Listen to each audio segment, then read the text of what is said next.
ng tamad, di naman gutom.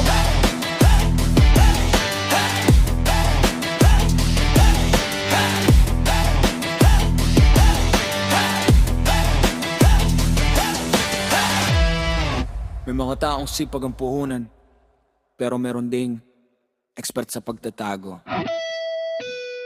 In music, 8 o'clock pa lang, coffee in my hand.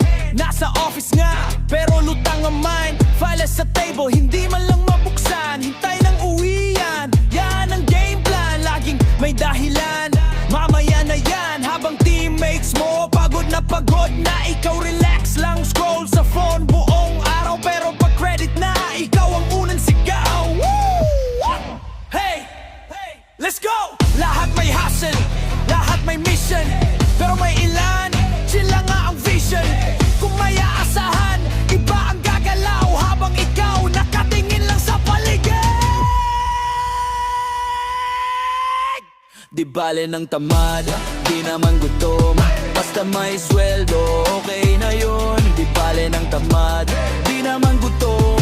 Pero who's gonna finish all the work? Di bale ng tamad, di naman gutom. May teammate namang sasalo sa load. Di bale ng tamad, sabi ng ilan, pero respect at tiwala dahan-dahang nawawala.